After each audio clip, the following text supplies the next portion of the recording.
Welcome back to Beanie Chef. I'm going to show you a tutorial of how to make a Ninjago cake.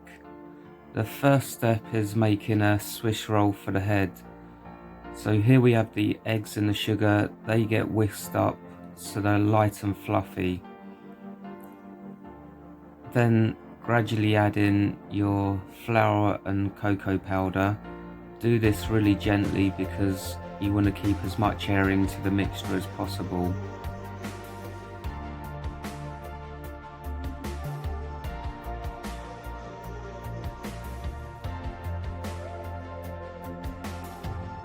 Once all your flour's folded in, then straight onto a pre-lined tray, and that goes into the oven.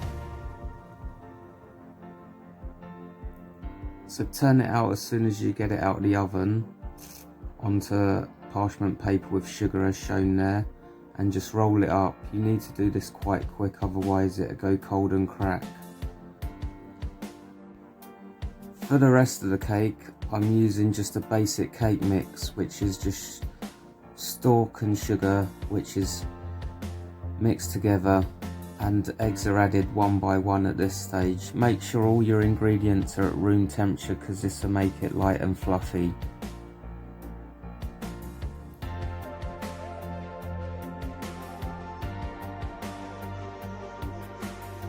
Our mixture's now looking light and fluffy, so halfway through adding the eggs I add a little bit of flour and cocoa powder, and then I just gradually whisk this in and then start adding more eggs.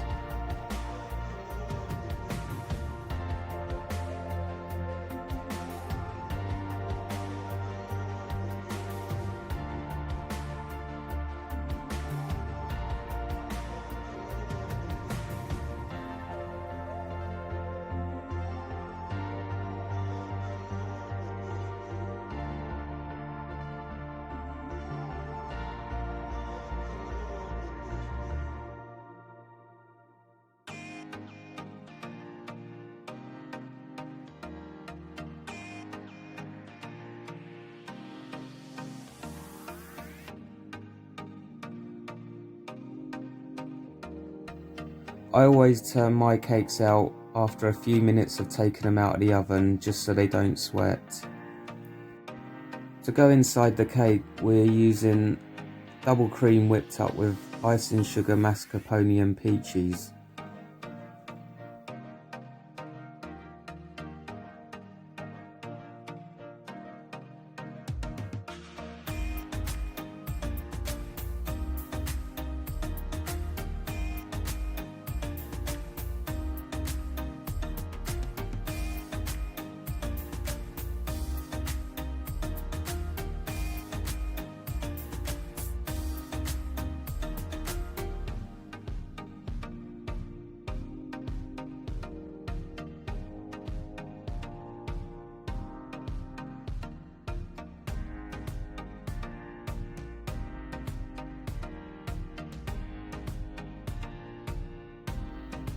Gently unroll your Swiss roll and then put the cream in the centre and just spread that out nice and evenly, leaving a little bit just at the side. Then with your parchment paper, gently roll it up.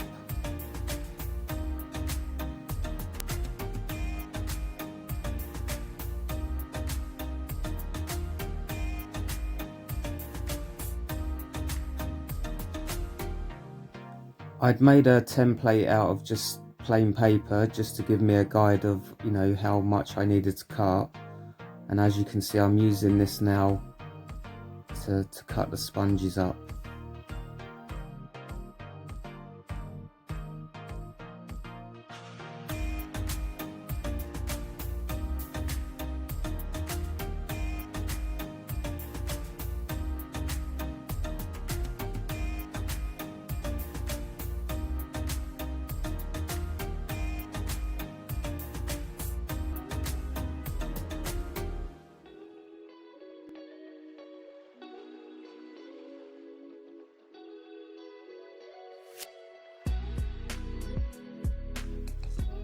For the body, we're doing 2 bits of sponge, so in between those sponges we've got apricot jam, and then in between that we're putting the cream.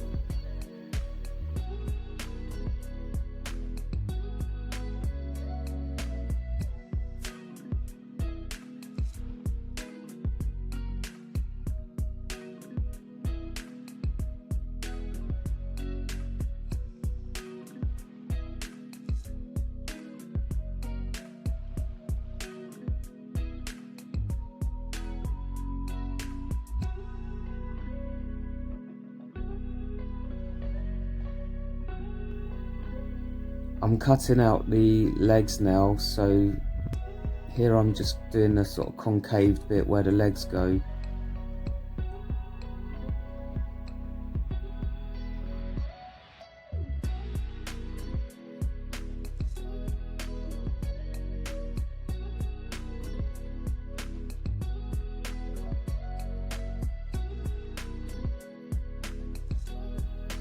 Make sure your butter's really soft when you're making your buttercream, because this needs to be, you know, easily spreadable.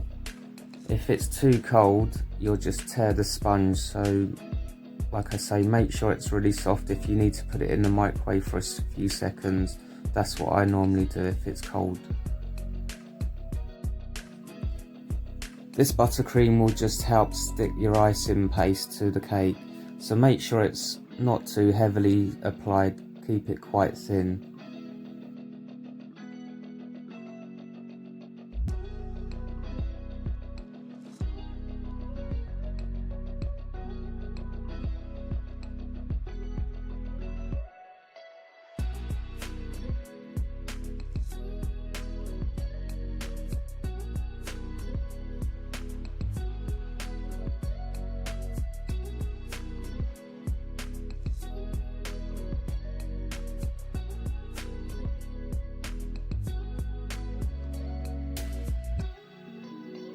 Use plenty of icing sugar when you roll out your fondant, because it will get quite sticky, and there's nothing worse than when you've rolled it out it's stuck to the board, so that's a top tip there. As soon as you've laid your icing over the cake, you need to work quite quickly. I just use my hands to fold it into all the crevices before I use like a scraper to start cutting it with.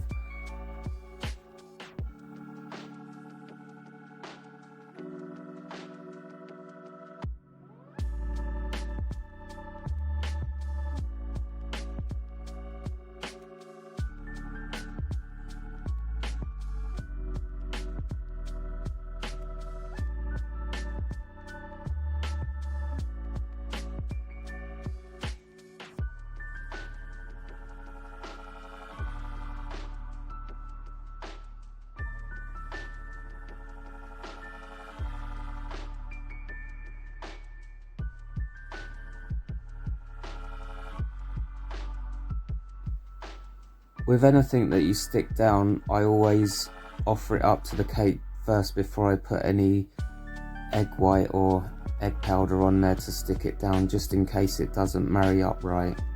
Because if you put your egg white on there and stick it down, you'll never be able to pull it off without marking the cake, and that's what I just always do first.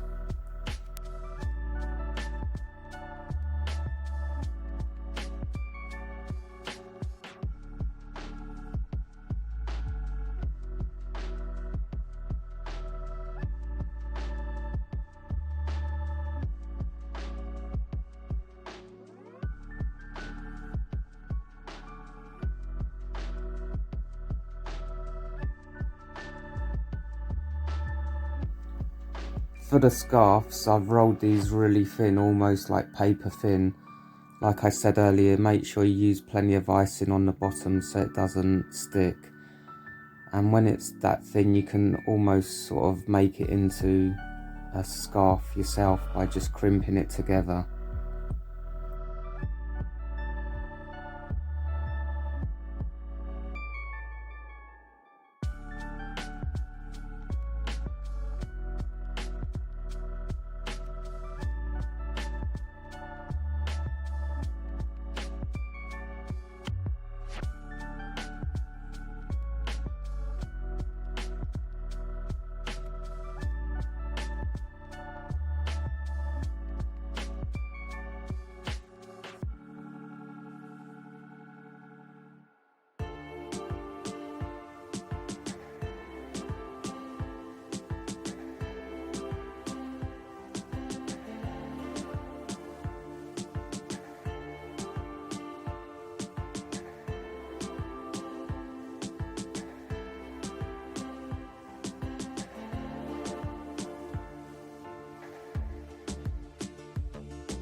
For the arms, I'm just using the remainder of the cake and I'm just cutting these to the size I want, shaping them with the knife, and then using the buttercream to stick the fondant down with again.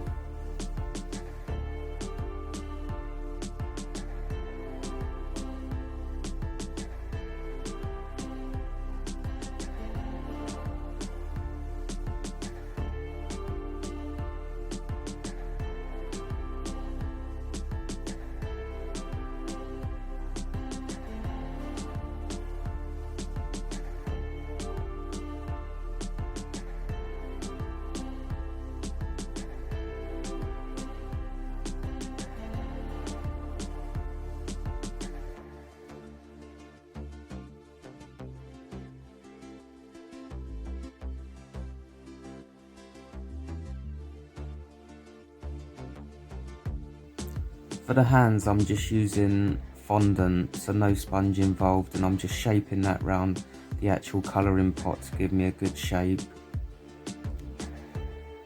And with a soft brush, I'm just getting rid of any excess icing sugar.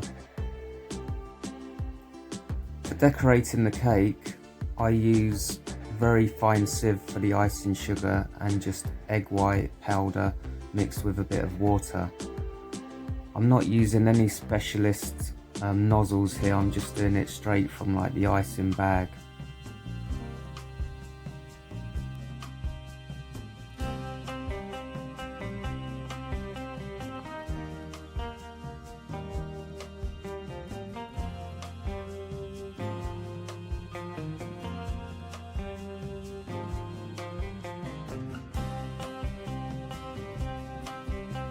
I've got the figure beside me, so I'm using that as kind of like a guide of how I want to do the patterns. And then because it's the boy's birthday and he's 6, I'm using, I'm putting a 6 on there instead of what would be on the actual Ninjago Lego figure.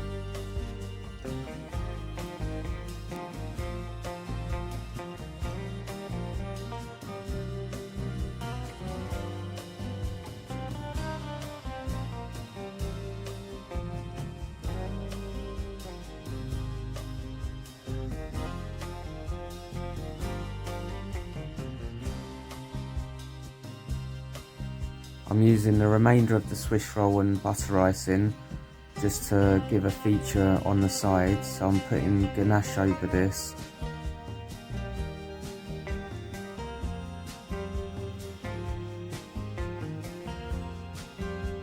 Followed by some sprinkles.